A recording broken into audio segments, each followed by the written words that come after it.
Welcome everyone to our conversation this evening on confronting religious extremism in our own faith. My name is Chulin, a board member of the Center for Interfaith Understanding, and I will be your moderator tonight. The Center for Interfaith Understanding aims to promote an engaged community with a deep understanding of interfaith ideas and practices. This event tonight is organized in conjunction with the World Interfaith Harmony Week, a global effort to reaffirm the importance of mutual understanding as a basis to build a culture of peace. Part of the impetus for tonight's conversation comes from the news that a young person was recently arrested for plotting violence against Muslims. He was motivated by an understanding that Islam is inevitably violent, and so a violent response is needed to control the threat to Christianity. The weeks that have followed have seen a range of responses, from shock and horror to soul-searching and reflection. That something like this has happened at home shakes us out of our complacency, hopefully, that this is not our problem. However much we want to say that our faith traditions advocate peace, we must acknowledge that peace needs constant maintenance on all our parts. So we hope that today's conversation will be a step in deepening our understanding in the issues involved in religious extremism and to help explore our responses as individuals as well as communities. We're very pleased today to welcome our conversation partners who are here in their personal capacities. So I'm going to start on my left. This is Reverend Dr. Malcom Tan. I will call him Malcolm from now on because we're going to be quite relaxed here. We try. He's been a Methodist pastor since 1984 and has served in a number of churches, as some of you well know. He's currently pastor of the Covenant Community Methodist Church, and he's committed to Christian unity, Christian missions, and good interfaith relations. He also teaches the Asian religions and Christian faith at Trinity Theological College as a guest lecturer. Dr. Syed Farid Alatas is a professor of sociology at the National University of Singapore. His areas of interest are historical sociology, the sociology of social science, the sociology of religion, and interreligious dialogue. So both Malcolm and Farid are continuing in a long tradition of fruitful interactions between Muslim and Christian communities in Singapore. And if we just go back to 1949, the idea for the interreligious organization was actually mooted by the Muslim scholar and missionary Maulana Muhammad Abdul Alim Siddiqui, and he worked with many faith leaders here, including IRO's first president, the Methodist minister, Reverend Hobart Amstutz. And more recently, the late Reverend Yap Kim Hao, one-time Methodist Bishop of Singapore and Malaysia, as well as life member of the IRO, has supported many interfaith initiatives. And just to turn the attention back to our two conversationalists today, in 2013, Malcolm was a discussant in the first Building Bridges program organized by MUIS, the Islamic Religious Council of Singapore, and the National Council of Churches Singapore.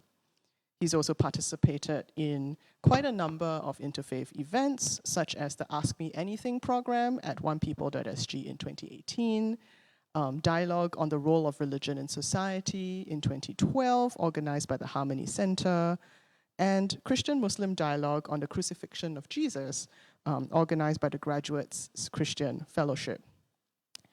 Last year, he was part of quite a unique inter- and intra-faith panel organized by the Ahmadiyya Muslim community of Singapore, where he sat with a rabbi, a Sunni Muslim, and a Shia and an Ahmadi Muslim, discussing the concept of the Messiah in their respective traditions. I think there were quite so many that he himself does not remember. Farid is also not a stranger to dialogues with Christians. In 2018, he partnered with Professor Peter Riddle from the Melbourne School of Theology as Christian and Muslim youths encountered each other in an interfaith setting at the Zion Bishan Bible Presbyterian Church.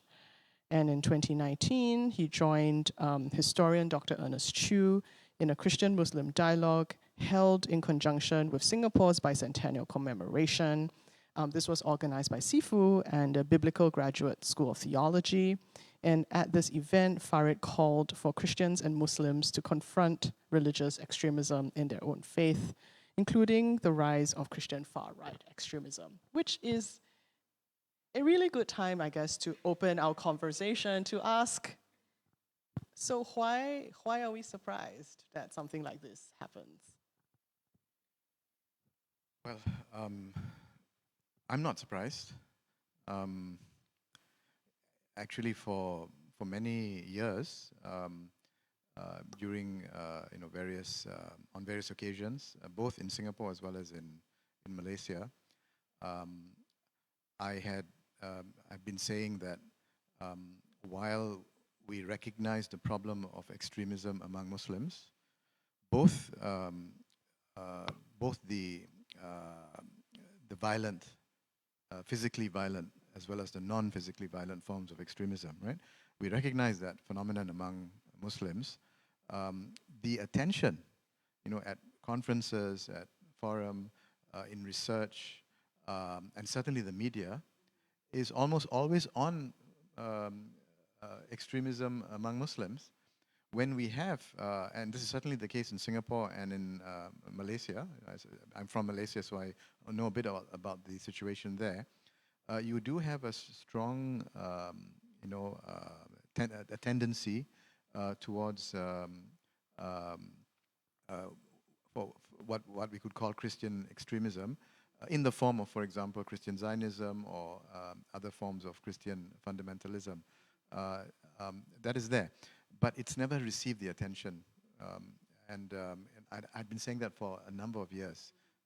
So when it was revealed that a young person was detained, and apparently influenced by such ideas, it wasn't a surprise to me, because I think we all know that there are in the community Christians who have such extremist views. The question is whether they will act, and will they act in a violent way, right? Just as we know that there are Muslims with extremist views in the community, and we are vigilant as to, because of the possibility of them taking action. Yeah. Well, I like to put in my 2 cents worth now. The way we see it in our own community is this. If there is such an influence, it doesn't come from the local Christian community. It doesn't come from the Christian leaders nor the teaching here. And I don't even think it comes completely from the entire church in another part of the world. Perhaps from certain sectors in the church overseas. I think the situation is more like a single individual influenced by what was there in the internet, operating on his own. So my understanding, but of course I speak for myself, but from my understanding, it is more an individual being influenced by forces outside. He didn't get this from his church. Yeah. I'm smiling because you are now in a position that we have been in all this while, Muslims, having to explain what is happening in our community, that it doesn't come from the community, it doesn't come from our teachings, it doesn't come from our religious leaders. These are bad apples, influenced from the outside, possibly through internet. So you are now going through the same thing that we have been going through, and I agree with what you said. But what I'd like to suggest is that you see, I think extremism, especially the violent form, the physically violent form, may result from people who are severely disenfranchised, and through acts of desperation or the need for vengeance, they participate in acts of violence, right? Now, in the case of a country like Singapore, it's not due to disenfranchisement. It's due to people being inspired by the disenfranchised. I think that's different, right? And as you said, the influences can come from outside. But what I've always believed, as far as Muslims are concerned, like in the case of Singapore, the influences come from the outside, but there is, there is an orientation in certain sections of the community that are not, that don't promote physical violence, but they still promote intolerance. That's the problem. For example, if you are an individual prone to violence, let's say as a Muslim, and you are surrounded by other Muslims who are against violence, but they have a very intolerant attitude towards non-Muslims. They believe that there's a conspiracy to Christianize Muslims. They believe that non-Christians, non-Muslims will not be saved. They are condemned. They are lesser human beings. All these intolerant ideas, although they would never commit an act of violence against these people. But that extremist orientation is still damaging because it can inspire if there happens to be one individual who is prone to violence, he can be inspired, he can be nurtured by such extremism. That's why I've always felt that dealing with the perpetrators of violence, in a sense, is easier because the security forces can monitor. There are not, lots of them. But how do you deal with the extremist orientations which are not necessarily prone to physical violence, but are nevertheless intolerant? They preach intolerance. That is, I think, the more difficult question. I think I just want to sort of break that down a little bit, and we'll see where that we go from there. To sort of look at it, and I rather suspect for some of the people who are tuning in right now, that idea that we need to look at non-action violence is actually new. The idea that, there is no physical harm done and therefore we are okay might actually be new for some people. So I just wanted to frame that and raise that up to consider, just because I don't raise my hand to hit you does not mean that we get along, does not mean that I acknowledge that we are actually neighbors and perhaps we have some obligations to each other. So I have a question to follow on from that, but I think Malcom, let's have some time for Malcom. Yep, so I respond to that. I think religious communities grow over the years. So if you talk about the Christian community, let's say in the 1960s, 1970s, and even possibly early 80s, there was a lot of hardline preaching. But as a Christian community matured, a lot of that got diluted. They never stopped believing that Jesus is the Savior of the world. I still hold to that too. But it does not mean that we have an adversarial and negative relationship with people who are not believers. So this is where Christian communities grow. And this is where we also realize that our calling is not just the preaching of the gospel. We also have what is known as a cultural mandate, which speaks about the work of the kingdom of God in peace building and working towards being a good neighbor. And in a way, the churches have also come to have a better understanding of these things. So yes, it is true, maybe we were like that some decades ago, but I see a lot of improvement now, and I see a lot of reaching out in friendship and blessing the poor with no strings attached, and of friendship with no strings attached as well. So, I think we're in a better place today than we were several decades ago, but it's not to be complacent. I wouldn't suggest that this extremist orientation is to be found among the majority of Christians. But we don't know the circumstances of this person who was detained, right? What circles did he move around with, right? This is the issue. But, I suppose our task really is for each of us, for each of the communities, in this case Muslims and Christians, to speak openly about the extremism that exists in our communities. And I feel that as far as the Muslims are concerned, we don't speak openly about it. We speak openly against terrorism, right? Because it's politically correct to do that, right? But do we speak openly against, extremist forms of Salafism or extremist forms of specific ideologies? We don't. We're afraid to because, we say that it causes disunity. We shouldn't, and we shouldn't air our, what's the expression? Dirty laundry, that's right. And I think this is a mistake. We need to be more open about it. Yep. And on the Christian side, I think we need to re-emphasize the biblical teaching of the image of God in every person. And for us to see God's image in the person who is not a Christian believer, but yet God's image is in that person. And that way we can see people positively. So I think pastors are talking about it, but I think perhaps, and this is my opinion, we're not saying enough.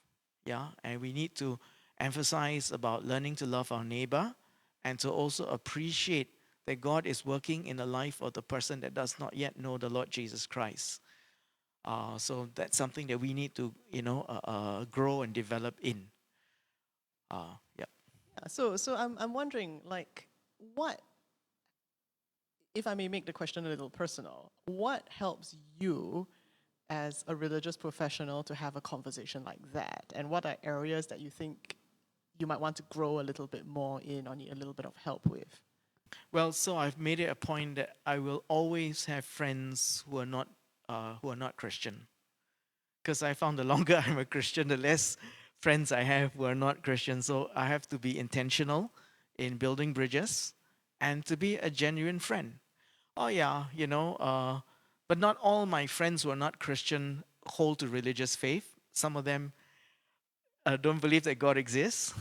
Some of them have are completely secular, or to quote unquote call themselves free thinkers.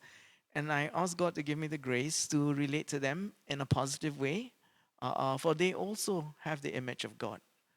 But I also relate to people of other faiths, and I ask God to help me see His image there. Yes, I pray for their salvation, but they have to give me permission to tell them about Jesus first. What Malcolm said about friendship is very important between Muslims and Christians. Because when an incident happens, such as the detention of this young man,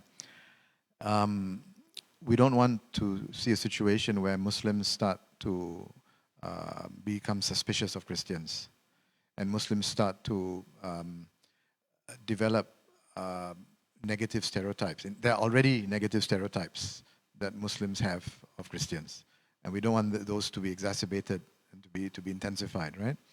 And worse still, we don't want Muslims to become afraid that this is now a rising trend, and that now we have to be afraid of possible attacks by Christians. So the friendship is very important, because the friendship, the more friendships there are between Muslims and Christians, the more comfortable Muslims will be with Christians, right? And it's not just being friends; it's the conversations, right?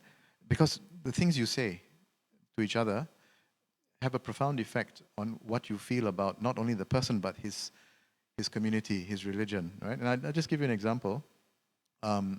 One Protestant friend that I have, we were talking about the issue of salvation, and I was curious to know whether she felt that I would not be saved, right? Because I'm aware of this distinction between the inclusivist and exclusivist understandings of salvation, right? And she said something so beautiful to me, right? She said she would not want to be in heaven without her Muslim friends, right? Now that goes a long way towards, developing trust, admiration. It goes way beyond tolerance. I don't appreciate tolerance, because I can't be close with somebody who merely tolerates me, right? But the kind of love that she expressed is what we really need. And I felt there's no expectation of conversion on her part, and I have no expectation of conversion, of her converting to Islam, right?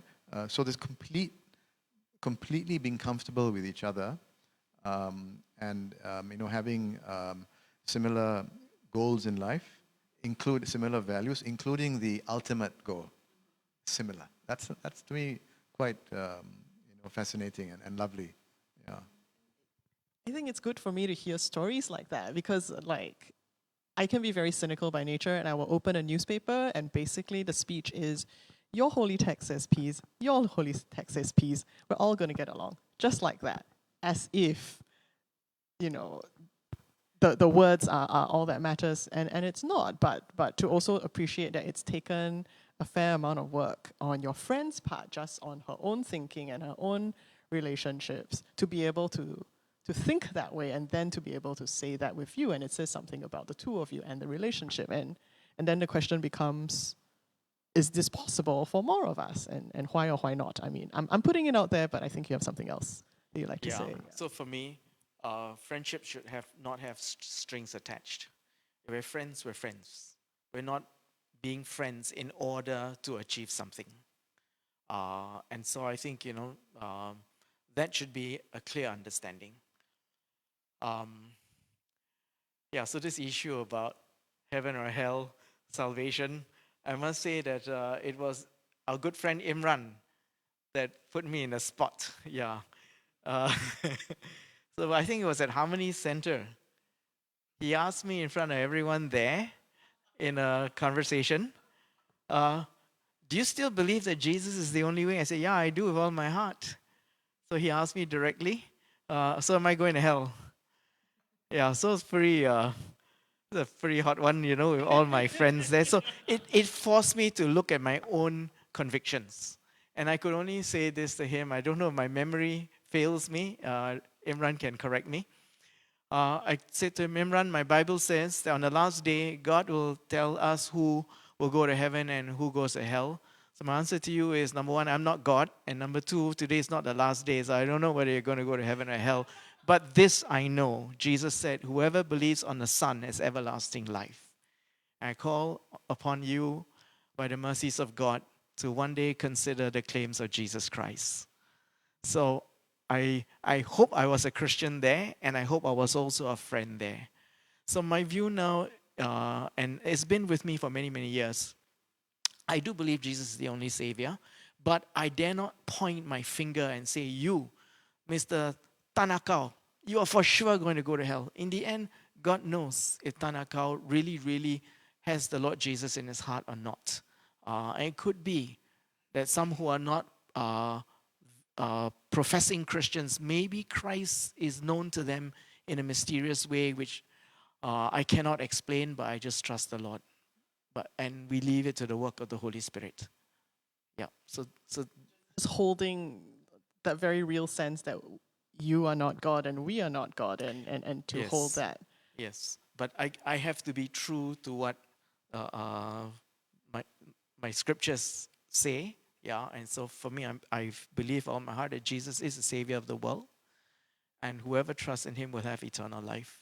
Yeah, but for those who do not outwardly trust in Him, God will judge them, and we continue being a good witness to the best of our ability.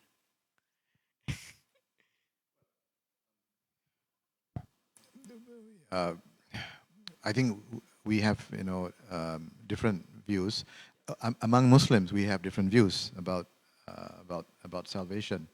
But I think one thing that many Muslims, including theologians, believe is that we don't know, and that applies to ourselves. It applies to ourselves as well. We don't know.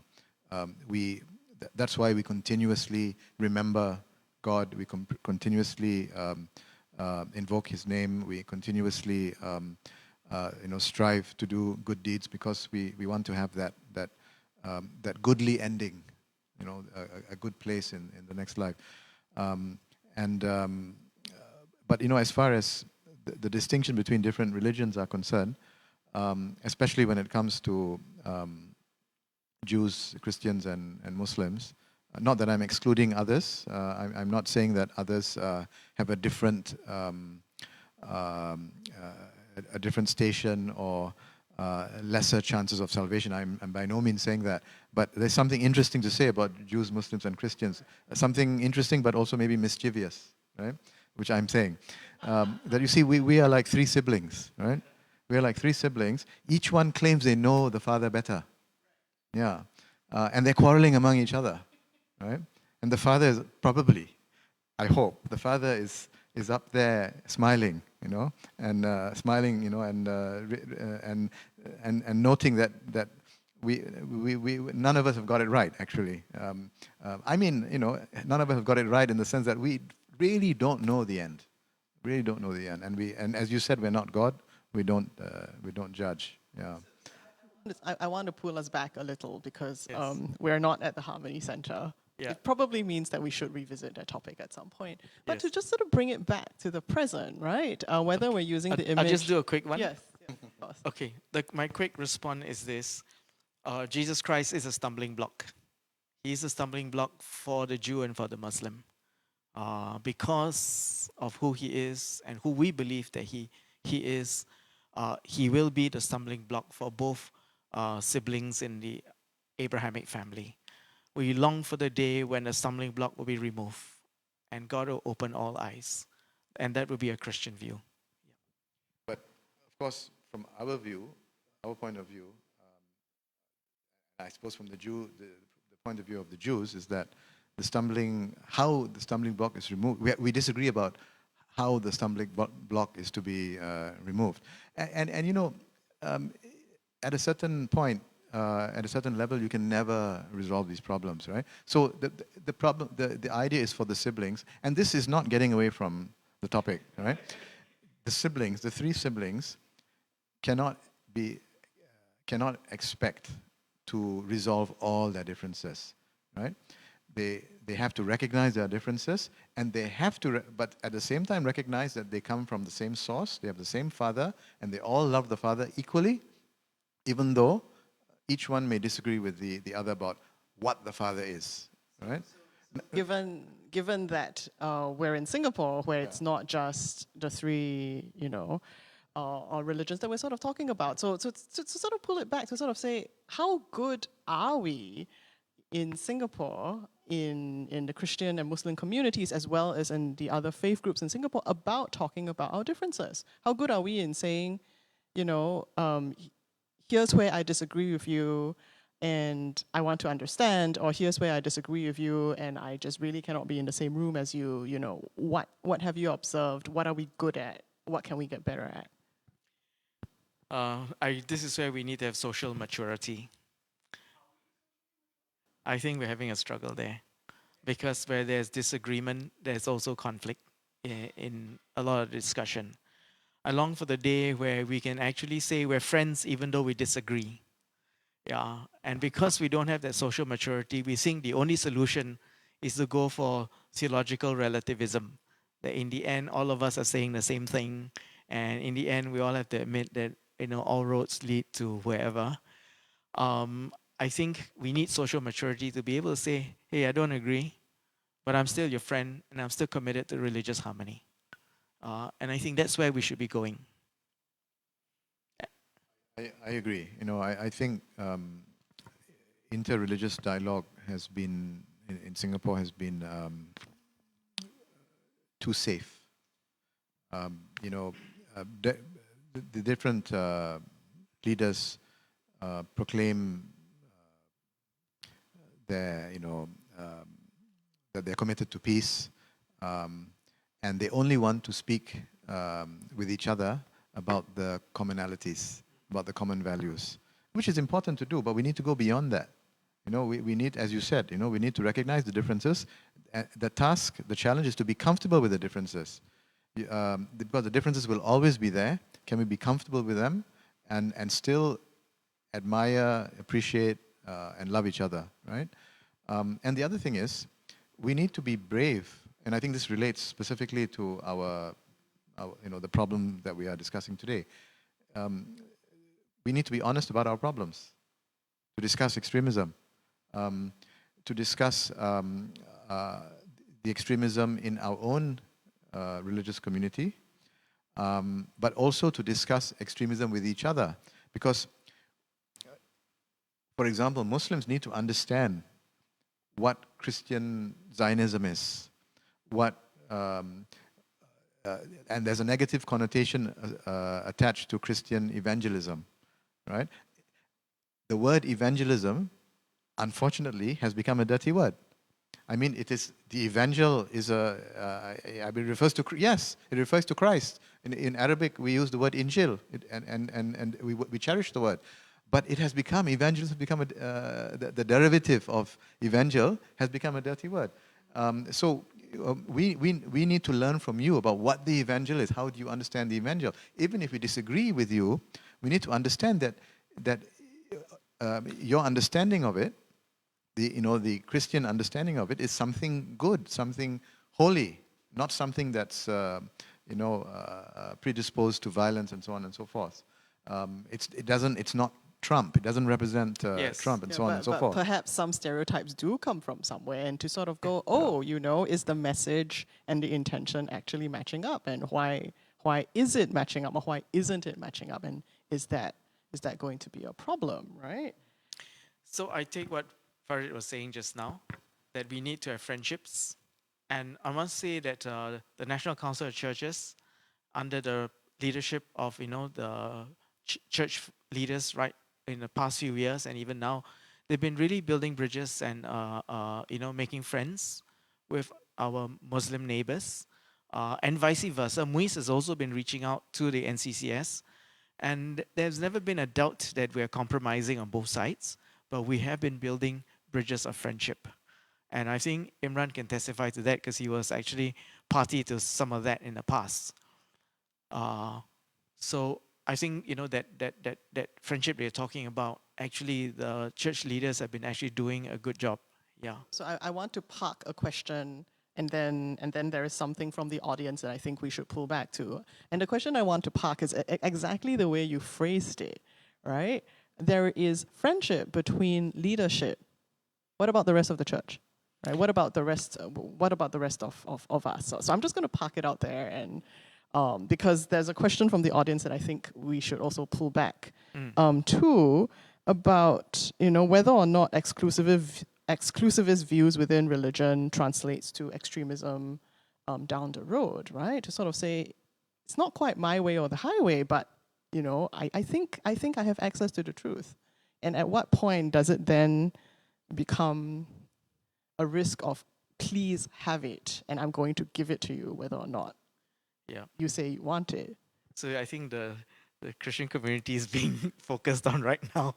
So I respond to you. How much of the church? I think the average person does relate to his fellow Singaporean. We are also Singaporeans, and we relate to our neighbors, and many of them hold to different faiths. So I cannot imagine that that the majority of my church members do not have friends who are not Christians. I think there is a healthy relationship, but it could be better. That I agree. What about exclusivism? When does it become dangerous? You know what? It's when we cannot see the humanity of the other. So I believe Jesus is my savior, but it doesn't mean that that other person is a demon, or that other person is not loved by God, or he is subhuman. That's when we become ungodly and unchristlike as well. And I believe when we preach Jesus, we have to do it in a Christ-like way. So I think when we proclaim the uniqueness of Jesus Christ, I think we must not lose the sight of the humanity of every other person in this world. And that would be my opinion. Yeah. Yeah, no, the point is well taken. I have a similar view about exclusivism. I think I feel, maybe, although I would say that exclusivism is an extreme attitude. Muslims who are exclusivists, who believe that only Muslims are saved, I think that would be an extreme, an extremist approach or understanding of salvation. But it doesn't necessarily translate into action against non-Muslims, for the reasons that Malcom said just now.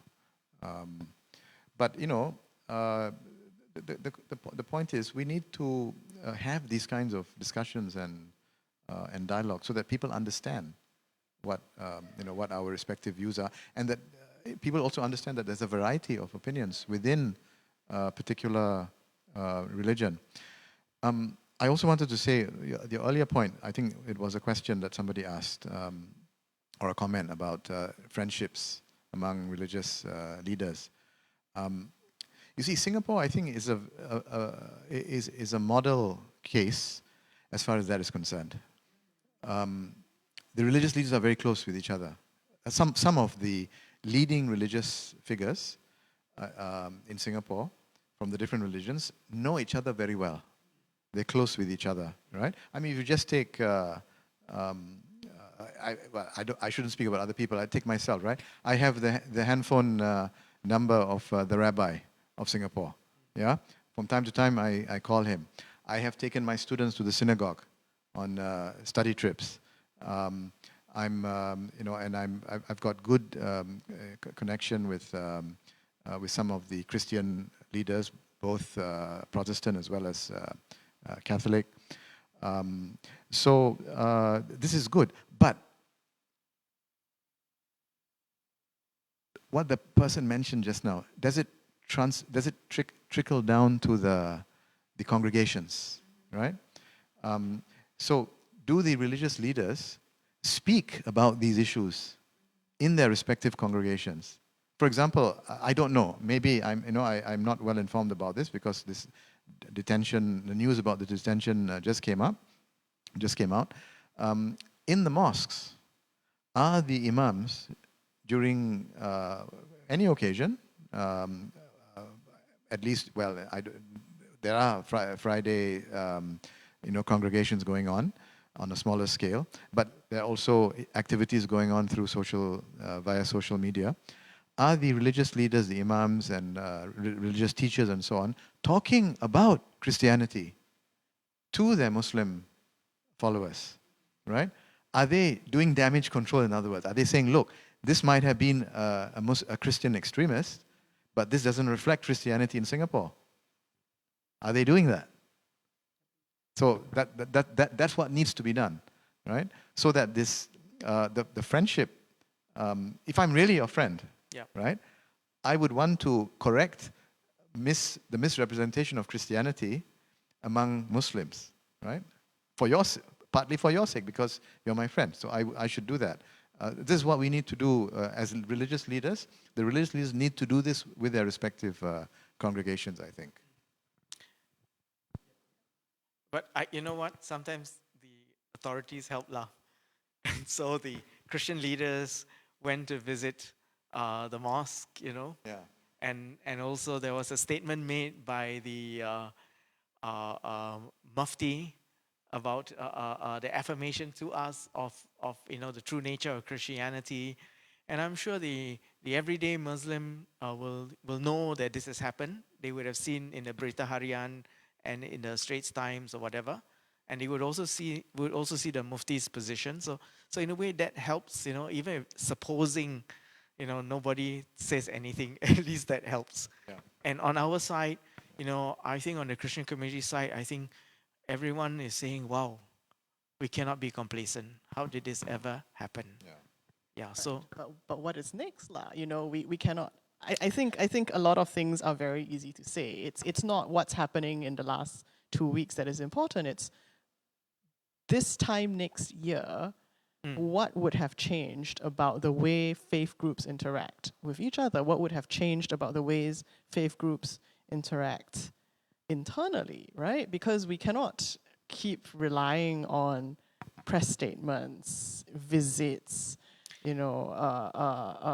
excellent Yes. government initiatives, but they're not sensitive, I think, to particular needs of particular congregations, for example. So we had a question that's come in about how I think to a point, the young man who was arrested was self-radicalized, but to call himself radicalized also excludes him from the communities that he is part of.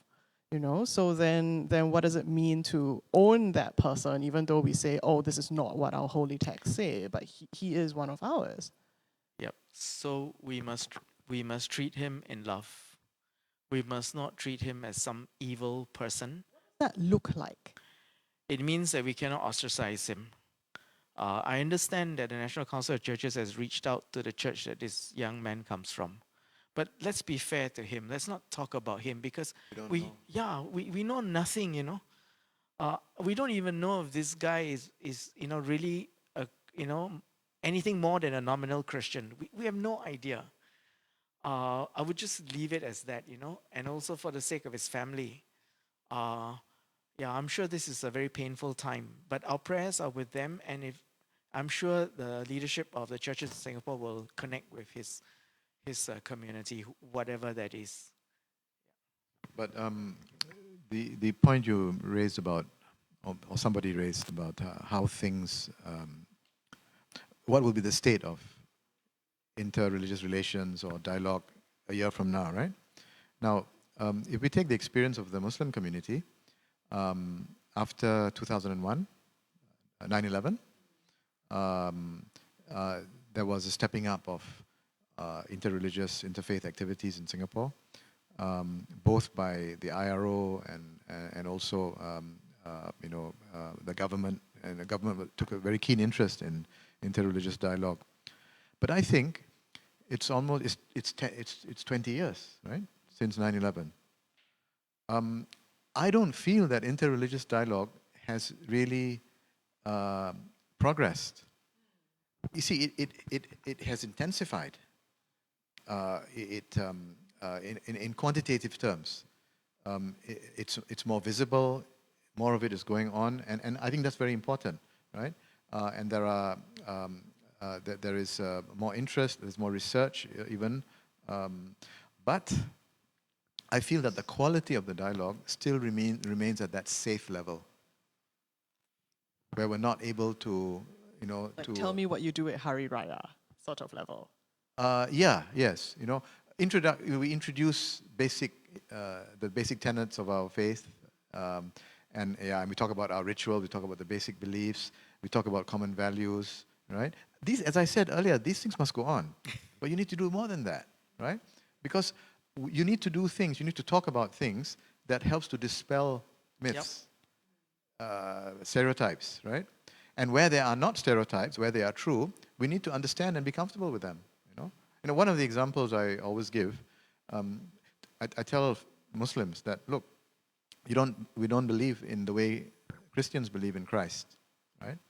But we have personalities in our own tradition that we have a passion for. For example, like the martyrdom of Sayyidina Hussein, the grandson of the Prophet, who was a victim of great evil and oppression. And if you have that passion, you can understand the passion for the Christ, right? You can understand the way, even if you don't believe theologically that Christ was God. You don't believe theologically in the Trinity, but you can understand the passion that Christians have. And that's all you need to understand. You don't need to change your beliefs and start to accept the Trinity, right? But understand that passion, and that passion, that understanding of passion is enough to have a good relationship with them. And I feel that our dialogue doesn't go to that level. So it's a bit frustrating, I think. I think we should. Here you are. Well, we are talking. Well, of course, we can talk with each other, and we do. Yeah. But I'm talking to a larger group. Of course, these kind of discussions are not meant for the masses, but certainly for larger groups, of educated people, young educated people, bring them together and start engaging in these discussions, I think it'll create stronger relationships. Yeah. So I like to put in 2 cents here. So there are formal dialogue by the academics and religious leaders and so on, and low-level interfaith activists like some of us here, like me, But I think more important is, the dialogue of life. Everyday Christians and everyday Muslims in their day-to-day lives are friends and talking to each other. To me, that is worth more than anything else. And if that is being achieved, that I think would be a blessing to the nation, where we live together in harmony and unity, as our scriptures tell us. So for me, the dialogue of life is important. And it's good that we have pictures of the leaders of the Christian and the Muslim there, because it has the effect on the general community, for both our communities. To say, the pastor is the pastor, the imam is the imam, but you know what? They can still be friends. It's a powerful picture. And I wonder how much of that is actually visible, right? Because some of the work is really quite quiet and behind the scenes, and we only know that it happens because there are things that don't make the news. So we have a question from our audience on the point of being willing to talk about risky topics. It's a good one. I mean, that's where we grow, right? Could the panelists comment on what extent, in your observations, religious leaders feel confident in talking about the religious other within their own communities without fear of reprisal from the state? I think, to be fair to the state here, you can, if you don't insult people, you can state your differences, whatever your views are. So, I think we thank God for the state here, the authorities in our country. So I think it's good that we don't go around insulting people. I agree. I don't think that the state is the issue here. I think the issue is the fear of critique, perhaps, from your own community, right? Because if you are seen to promote dialogue with other religions, some members of your community might feel that this is not the way to go. That engaging in, there's a view among some people that engaging in dialogue is compromising your beliefs. It's compromising your beliefs. You're diluting your beliefs. The only reason to dialogue is to convert, right? So I think that is the bigger problem, not the state. Yeah. So this is where we should take up where we were, because in the past, dialogue was like that, When we dialogue, we come to this great discovery that we're all saying the same thing, We reach this kind of religious nirvana or enlightenment or whatever. And so that scares others, Walao, you have dialogue and this is what happens. Then don't want. But what if they see dialogue where we can actually honestly speak about, where we don't always agree? We can talk about what we agree, of course, but also where we don't agree. And people can see that we are safe in talking like that, and friendships can still be preserved. That contradiction, well, perhaps not contradiction, but difficulty and struggle is part of a trusting friendship, and in fact, a part of a mature spiritual life. Yes. So, for example, I got to know Farid better past few years, and because I got to know you better, I felt I could say, ask you more things and say more things, But if I didn't get to know you, I would think twice. So it's not just my own community will throw sticks at me, but perhaps I may cause offense to people of another community. But because I got to know you, Sure. And also the point about the state, my understanding is that what the state would not appreciate is if we bring certain types of dialogue to the public, right? In other words, there's a place for there's a place for everything. So when we want to argue about the Trinity versus the unity of God, let's say, right, between Muslims and Christians. The state has no problem if we do it behind closed doors, or if we do it on campus, among academics and religious scholars and students. The state won't have no problem with that. What the state wouldn't want us to do is to have a public forum, because then you can, incite, tension, because people who are lesser educated, who don't understand what is being said, might feel that, when a Muslim is disagreeing with the Muslim scholar would actually be making a theological argument against Trinity, and vice versa. But a person who doesn't understand this, who is not part of this culture, maybe a less educated person, will feel that the Muslim is insulting the Christian. So right-citing a conversation is important. Well, the public is not the place for that kind of conversation, right? So the problem is not the state. The state, of course, wouldn't want us to be talking about and the state is right. I agree with the state. You don't bring certain things. Sort of scaffolding, right? As faith leaders, as community leaders, as educators, to sort of say, there is more that we can do, but we're not going to just all jump into the deep end right now. Yeah. Right. To sort of do that. Then. Yeah. The public is not ready for a theological, back and forth. But that's also how to say that. That's also not where the dialogue of life is, right? I mean, to a point, the everyday person doesn't care about the theological, but about how you treat me in the workplace. They do care, but they understand that there are some subjects you don't push too hard because we don't want to break relationships. So we don't argue. So we can talk about politics, but we don't want to end up arguing about politics. We can talk about religious beliefs, but we don't want to come to a place where we argue so much about religious beliefs that we even insult each other. But may I just say one thing about the Christian community? We are still relatively a minority community.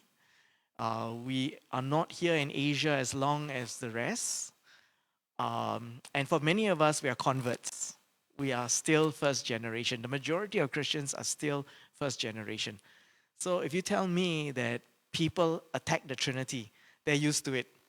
They probably kena the day they were converted. So actually the majority of our community can take it. But I think it's good that we should be mindful of each other's feelings. Yeah. We have a comment. But I think we shouldn't use the state as an excuse.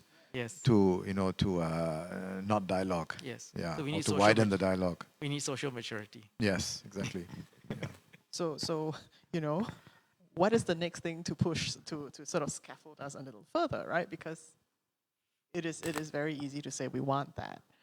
So I wanted to read a comment that we've just got. I don't think merely friendship is enough. In fact, friendship can even be counterproductive as it gives a false sense of security and might stymie further introspection on both sides.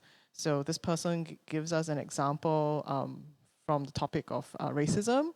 I have a Malay or a Chinese friend, so I can't be racist.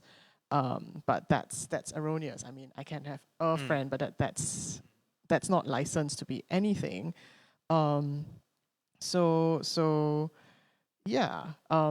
Being open to what you have assumed to be true might not be the only valid viewpoint is even more challenging, and I'm not sure that most of us are there yet. Do the panelists think that this is something that we can move on from? So, moving beyond friendship, moving into I might actually change my mind about something, maybe not the core, but something. Yeah. It's not about how many friends you have, one friend or 10 friends, right? It's about the nature of the friendship. You may have lots of, a Chinese Singaporean may have lots of Malay friends, but still be prejudiced. Because in her friendship with the Malays, she hasn't really learned about their culture, about their aspirations, about their values. If your friendship doesn't go to a deep level, then you're not going to appreciate the the tradition, the values, the religion, and so on of the community. So whether you have 1 or 10 friends, it doesn't make a difference. I mean, how many people have friendships with those from another religion, but for years, but know nothing about their religious traditions? They don't know about what the symbolism of the rituals, for example. You might, for example, a non-Muslim may have some Malay friends and maybe very close friends, but doesn't understand really what's the difference between Hari Raya Haji and Hari Raya Puasa, for example. And they might still think that Hari Raya is the New Year, right? That kind of thing, right? So it's not the fact of having a friend, it's the level of the friendship. What kind of... So then to sort of push that, right? To sort of say, oh, a mature relationship is where we can be curious about each other, but we can also be uncomfortable with each other, right? And I think the point where the question is going is to say that growth is in, the growing edges are uncomfortable and we might not be there, right? And then where is the social maturity, or how do we get to the sort of theological or faith maturity to say it is going to be uncomfortable, but I value our friendship and I value our community enough to say I want to go there. Are we there? How do we get there? How do we stay there? Okay, so I speak as a church worker, I long for the day when everybody who comes to church knows what they believe and is comfortable hearing what others believe, and also is comfortable to know why others don't believe what he believes. I long for the day, but every person is on a journey, and some of them are ready for that, and others choose not to. I will take what is available. At least he or she is building bridges of friendship for a start. But I long for the day where we can be challenged by each other. Yeah. But I would like to give everybody the space to grow at the level where they're comfortable. Yes. Of course. Yep. I mean, there is and I'm going to be slightly cheeky about this. There is the intention, and I do want to affirm it's important to scaffold, right? Because pushing people into the deep end just means everybody drowns, and nobody wants that. But to also ask the question of, have faith communities asked their friends how their intentions are achieved? Because within the community, within your responsibilities as a church worker, right, it is extremely important for you to scaffold things for your community. But the community does not exist in isolation. While we are growing, we are still interacting with each other. And how is that interaction going? And how are the other communities that we're in touch with responding to that? So you know what? The relationship of the church worker and the church has changed over the years. The average church member now may be even more knowledgeable than the poor pastor. He may be more intelligent, he may be more exposed, and they all certainly have an idea of what they want to do and how they want to do it. So we no longer are in a position to say, let me hold you by the hand and show you. All we can do is present an idea, and for them to take the idea and see its value and run with it. This is, and I'll start with this, that you have neighbors who are not Christians. Let's build bridges of friendship.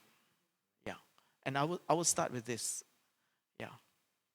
I think you've also pointed us to something we've not addressed yet, that a really rather prickly question, right? Because we've been talking all the while as if faith leaders have absolute control about what goes through the minds of their congregation, of their communities, and we know that is not true, right? So then how do we operate in a scene where sources of information come from everywhere, and sources of information can very often come from overseas as well, right? And it's further complicated by what is considered mainstream and what is not, who is invited to Singapore and who is not, right? How are we juggling our own forms of practice and belief while there's so many competing ideas that are out there? I mean, that is a problem, right? It's certainly a problem for the Muslim community. We're not in a situation where we can, neither do we want to ban material, to ban books. We don't want to do that. At the same time, as you said, influences are coming from all over the place, and sometimes, often very bad influences. So for me, this is a competition. There's a marketplace of religious ideas. There's a marketplace of theological ideas. There's a marketplace of political ideas, which are tainted by religion, or religious ideas tainted by politics. Maybe that's more accurate to say. And we have to compete with that. And we have to do a good job competing with that. Well, a good job looks like coming out in the open and being honest and talking about it. Let me give you an example from the Muslim community. Intra-Muslim dialogue, Sunni-Shiite issues, right? I feel that we haven't done a good job in terms of dialogue. I feel it's an opportunity that is being wasted. It's not too late, but it's being wasted. The Muslim world over the last 15 to 20 years has experienced an escalation of intra-religious conflict, Sunni-Shiite conflict, mainly in the Middle East, but also in other countries like Pakistan, and even in Indonesia, where you've had some violent incidents and some killings. And in Malaysia, there's persecution. No physical violence, but there has been persecution for several years against the Malaysian Shiite community. Now, in Singapore, you haven't had persecution because the state is very strong. The state doesn't tolerate intra-religious conflict. Shiites are officially recognized as Muslims, and they have the right to believe and practice and so on. So that's very good. But the prejudices that the majority Sunni Muslim population has against Shiites is there and strong. Much of it influenced by what's happening outside, like in Malaysia, right? But we're not active, other than a few of us, myself, Imran, and one or two other people, as far as the Sunnis are concerned, are active in promoting dialogue, right? The religious authorities don't seem to be interested in it. I'm not here to speculate about why they're not interested, but I think this is where we can do something. You see, this is clearly an arena where we can actually be proactive, and Singapore can be a model for intra-Muslim harmony, intra-Muslim dialogue, like the way that the country Oman is, where you really have this strong, but I think it's, as I said, a wasted opportunity, but it's not too late, but it's something that we have to consider. So the same thing applies for inter-religious, that's to answer your question. I'm answering your question with a concrete, example. So on our side, may I respond? Speaking for myself, I think the best antidote for a bad idea or a dangerous idea is a good idea. And so where do we get good teachings of the Christian faith? I thank God that, the mainstream churches are there and they provide that teaching. So we thank God for the work of the National Council of Churches, their work of ethos, the lecturers at Trinity Theological College, which is a union seminary, where teachers from the Anglicans, the Presbyterians, the Lutherans, and the Methodists are there. But those outside the four governing churches, there are also lecturers outside, so it's very inclusive. And there are other good Bible schools as well in Singapore, where it is all very, very mainstream. So at the moment, we institutionally we are blessed, and even within the church where I belong to, in the Methodist Church in Singapore, we have a good bishop now with a good theological background. So we give praise and thanks to God for all of this. Yeah, so the answer to bad ideas would be actually good ideas. So we've got some really great people in the audience. And I think it links up to an earlier comment that I didn't read about how we were talking about, I guess, right citing certain kinds of conversations, but also the idea of, oh, what is the difference between friendship between leaders and friendship between everyday people, right? So we have a question from a religious educator. Much of religious education is taking place within our own faith communities. Given the marketplace of theological, political, social, and cultural ideas that are connected in a global world, what do our panelists feel about the need to teach religious literacy in public education in Singapore? Does it feel like something necessary and desirable? And if so, what might it look like? I thought it's going on. We have Is it? we have civilizational studies. School? Yeah. What? Well, I am not of that generation, so you're so gonna my have to explain kids, that. when they were in primary school, they were talking about all the different religions, and the school brings them down to religious establishments to see what goes on there. I think this is pretty much standard stuff now in Singapore under civilizational studies. So young children, primary school children, are already exposed. So it's not as, maybe the earlier generation were not exposed, but they're coming along lah. Even in our time, I think I remember in was it primary school, we learnt about Each other. different religions right? Yeah. Yes, I still remember the lesson on Hinduism. One God, many names. And that sticks in my mind, right? I think it was under civics, right, or something like that. I can't remember, but yeah. I think to take it a little further, I'm not quite sure what he means is that exactly. I think it's important, right, for us to know who our neighbors are, to be, unafraid of what we see that is not what we do in our own homes. But I think when we talk about religious literacy, we also want to think about a framework in which to understand, right? To sort of go, oh, how do I work with difference? Because just showing me the hospitality of my neighbor is helpful in warming up that sort of relationship, but it doesn't help me to sort of translate, right? Taking me to one place of worship does not help me to create a framework that translates when I see somebody with a completely different set of ideas from myself. So then I think the question is really much more about literacy, to sort of say, how do I hold curiosity in a respectful way? How do I hold difference in a respectful way? So I come back to the primary school example.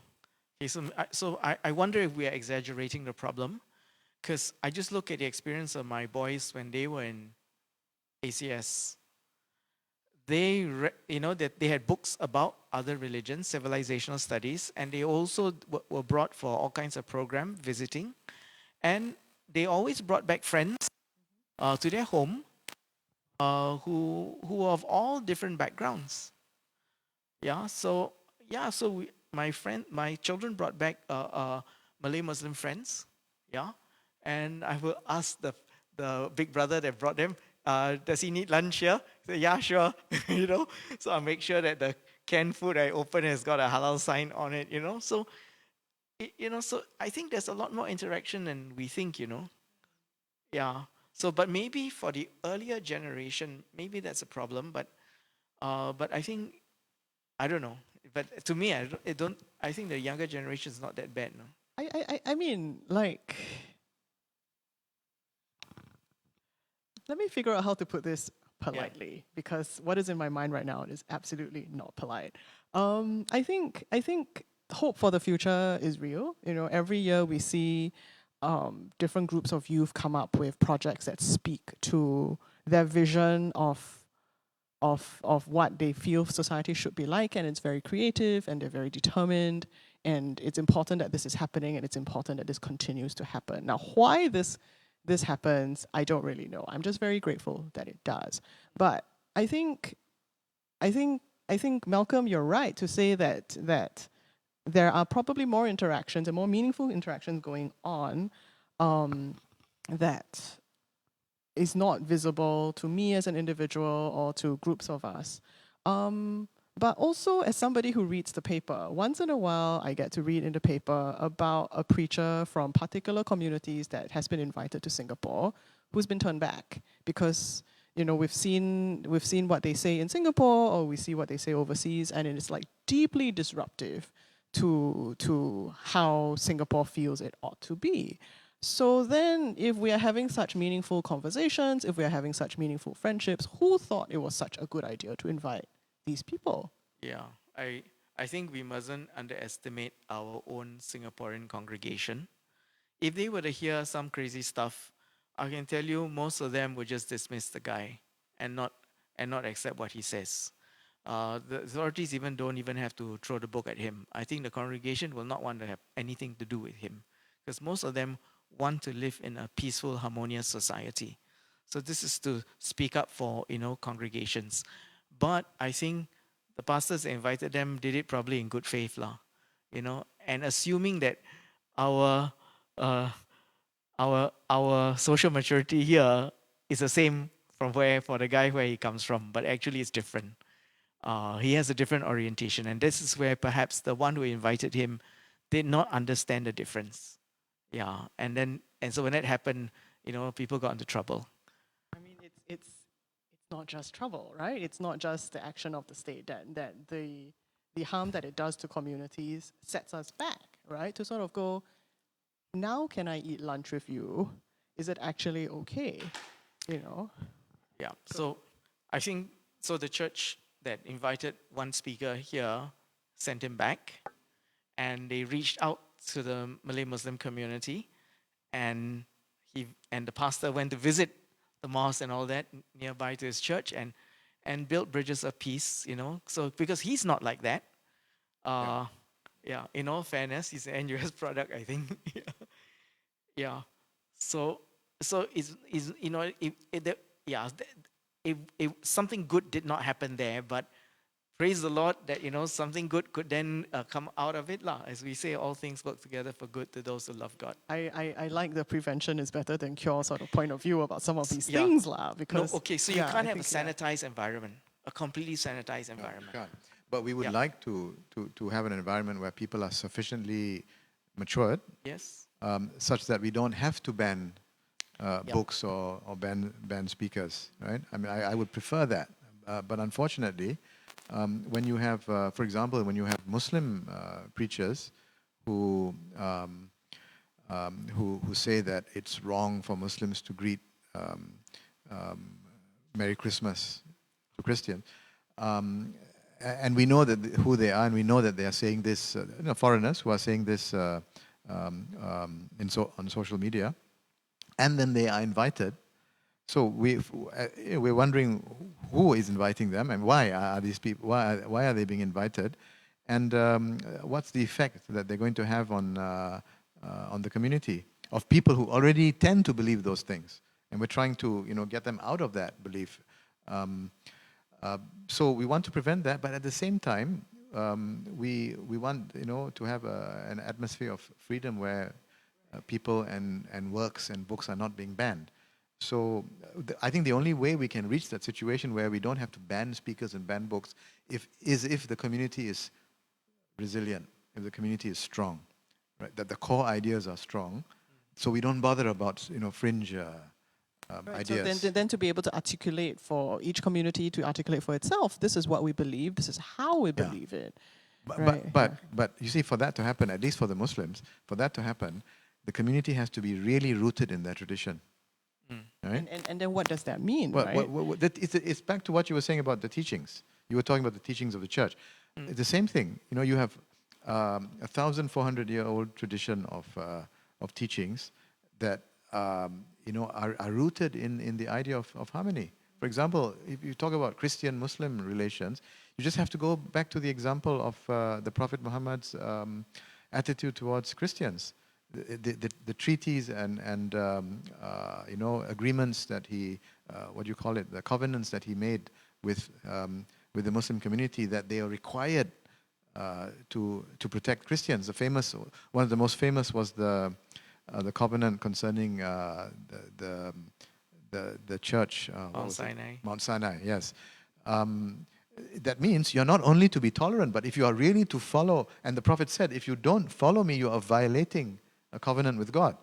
So you're not just required to be tolerant, you're required to actually actively protect this holy place of the Christians. So if we as Muslims don't simply know that, but we feel it, that we see that as part of our tradition, right? Then it's going to have an effect on how we think about Christians. Rather than one thing like in Malaysia, if I'm allowed to say it, there have been incidences where people wanted to take down a cross. And the Prophet wants to protect the church. And you want to take down the cross from the church. So are you following the Prophet or somebody else? Right? I think this is the way we need to talk to our own congregations, to instill, to develop a tradition in them. Then we will not be swayed by outsiders, coming with intolerant ideas. So I also like to clarify, the opportunity for good teaching is there. Okay, the theological colleges and the organizations that organize the churches, like National Council of Churches, the EFOS, Evangelical Fellowship of Singapore, and others. But I'll tell you what, at the heart of it all, the church is a voluntary organization. Everybody goes there because they want to go there. And so we cannot guarantee that everybody, receives the good teaching. They go to church, but they may pick and choose what they want, and they may even drift from one church to another, So today they're attending the Presbyterian church, tomorrow they're going to attend the Methodist church, and so on. It's a very, how should I put it, commodity-driven approach. That's right. Neoliberalism. You know what? I'm just glad they come to church, and we will meet them there, and we'll do what we can. We just meet people where they are in their life's journey. And I think we're putting you in particular, because you're a church worker, in a particularly difficult pastoral position, right? Because there are interests and there are pressures from different sorts of stakeholders in society, which you may or may not be, or the community may or may not be equipped to actually meet. But I do think, and it's not a problem for you to solve, but I think it's an important question that's come from the audience, that, does the panel think that the very first step to confronting religious extremism is to recognize and not try to deny that the problem lies in how a religion is being taught to its adherents, the kind of poisonous pedagogy that Prof. Farid had earlier alluded to, that shifting the blame to the individual implies that what is being taught in the churches and mosques and elsewhere are not problematic. I mean, it's not something that we can solve just like that, but what are the systemic causes that perhaps we haven't talked about?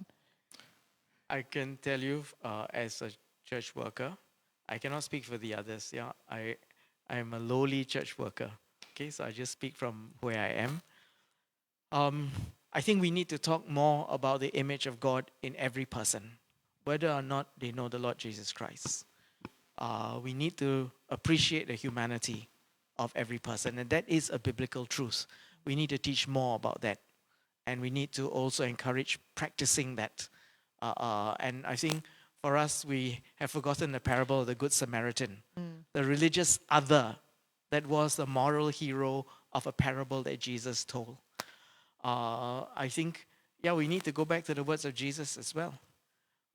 So yes, we have a lot more to go, but I have to say this, that the Christian community has come a long way in the past few decades, and we ask God for grace to grow even as we move along, to be authentic in our Christianity, at the same time be authentic as good neighbors here in our country.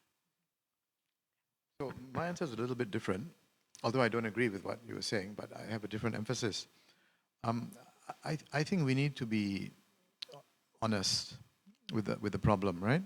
I think we do a great disservice to Muslims when we say that um, the ideology of that extremist has nothing to do with Islam. You frequently hear that being said. Or they're not really Muslims. Or it doesn't have anything to do with us. We don't accept this. Well, that's not entirely true. They are Muslims. I agree they are evil Muslims. But they are from our community, and they have teachings that have a long tradition in our community. Although it's a fringe, they are fringe teachings, right? But for centuries, you have such ideas, that it's legitimate to, to engage in violence against other people. You have these ideas, but they were never mainstream, and they are still not mainstream. But because of circumstances, the impact is much greater today. Because you have firearms, and you have other kinds of weapons that capable of great destruction. But the point is, we have to be honest about where these ideas are coming from. There are three. When I say honesty, what I mean is pinpoint the problem. Don't say, we have extremists among us, and we should root them out, and this is not the real Islam. That's not enough, right? Pinpoint the problems. There are three great groups in Islam. There are the Sunnis, the Shiites, right? And then there are Salafis. I'm simplifying a bit, right? Now, there's Sunni extremism, there is Shiite extremism, right? There are Shiites, you find them in different parts of the Muslim world, who have very exclusivist ideas about Islam. And they even consider, Sunnis as poor Muslims. And there are Sunni extremists who consider Shiites as out of the fold of Islam, as a fake. They consider Shiism as a fake religion, right? And then there's also, Salafi extremism, and I think we need to be honest about where the sources of the different forms of extremism come from. We need to talk about them. We need to educate our people about their religious tradition, their Islamic tradition, and how these extremisms are fringe elements and are not part of our tradition. For example, the tradition of Islam in the Malay world, right, is not based on Salafism. It's based on a Sunni, Sufi approach for centuries. And we need to explain to people that that's what you need to get in touch with. So are we brave enough? Are our religious leaders brave enough to talk about these things with their congregations? That's my question and my challenge also. I guess to be cheeky, as it is my right, we have 7 minutes, which is an excellent point to bring in a completely different angle. And I think we've been talking all night, I think, about differences in theology, differences in points of view. And an audience member reminded us that there are actual physical problems that are also caused by extremist ideas that we can solve, or we ought to solve, such as the climate challenge, right? That there are particular points of view that allow us to believe that the resources of the earth are for us to plunder rather than for us to care for, right? So then what is the room then for us to be able to think about working against extremism in those points of view, and perhaps will that help us be brave to talk about some of the other stickier questions? I'm not sure what exactly the question is. I mean, the question suggests that there is a wide variety of issues that we need to deal with. In other words, there are different levels and dimensions of the dialogue, right? So there is a dimension of the dialogue where we need to talk to each other, to iron out differences where we can, to agree to disagree where it's necessary, and to accept differences. There is that level. There's also the level of dialogue where we educate each other about each other's religions, and the larger community. There's also the level of dialogue where we need to talk about common problems that we face. For example, you referred to commodification of religion, right? This is a common problem that we face. what are your experiences? What are ours? How can we, exchange ideas about how to deal with it? And the issue of the environment is another area where we can actually learn from each other. Yeah. Not just Christians and Muslims, but the Hindus, the Buddhists. Buddhist ecological ideas are amazing and very interesting for us to learn from. Climate change does not care what you Yep. take on the Exactly. sexus Yes. before Yeah. rising sea levels drowns The us all. eco-kosher idea, the idea of eco-kosher, I think from the Jews is also very interesting, and they've done a lot of research on that. I think we stand a lot to gain from dialogue along these lines. But they're not. You see, the question the audience you were referring to, I think my impression was that he or she thought there's a trade-off. That if you talk about this, then if you talk about the environment, then you don't talk about or you can't talk about extremism. There's no time for that. But I don't think it's a matter of, it's not a zero-sum game. We need to be. I think the implication is more of the same tools that we use to be creatively uncomfortable with each other can apply. And for some of us, it is the dialogue of our hands rather than the dialogues of our minds. I mean, not that they're dualities, but right, the okay. priorities. Yes. Yeah. Yes. Yep. Yeah. So it must cover relevant areas of life. Yeah. So that brings up for me another subject that talking about what's uncomfortable. Can I just offer that to you as your closing words in relation to our evening, and then I'll I will give Farid try. a couple of Yeah. closing words. Okay. Thank you. I think the Christian church needs to be authentically Christian and authentically Asian. We must be ourselves. Becoming a Christian, receiving the waters of baptism, doesn't mean that we've lost our Asian identity, doesn't mean we've lost our culture, and so on and so forth, and our values.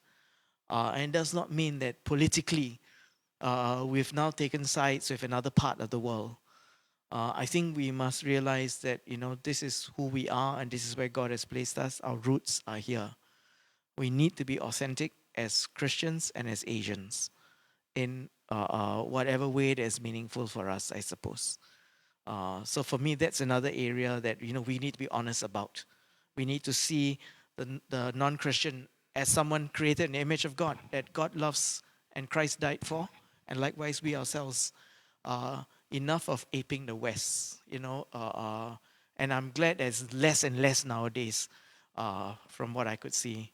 Yeah, but that we also remain authentically Asian. But it does not mean that we are anti-West. We don't want to be anti-West either. Yeah, and some of the great hymns from the hymnal, you can't help it. It comes from the Western Church, and we thank God for that as well. So, we need to be just wise in the way we receive, lah. And closing words for you. Well, I think for Muslims, we need to be brave enough to talk about difficult issues. The issues are affecting us. Let's be brave to talk about them, to handle them within the community, not only when it comes to intra-Muslim issues, but also our relations with Christians and others. And also, let's really seriously think about returning to our roots in terms of the what we might call Nusantara Islam, the Islam of the Malay world, right? Which is a very peaceful, loving, Sufi-oriented movement. I think we should work towards that. Thank you very much both for being here. I think this evening has shown us how much we have really barely scratched the surface of what there is to know and what there is to do and what there is to learn. And I think my hope for our audience is, and thank you for the very, very excellent questions that you've sent, is that you've taken something from this evening that you didn't know before, that's challenged the way you thought, or has inspired you to go explore something in yourself or in your faith community, because there is so much work that we each must do as individuals and as members of our community. So thank you very much once again for joining us this evening. This is the Center for Interfaith Understanding signing off. And if you want to see what else we're doing next, make sure to follow us on our Facebook page. Good night. Good night.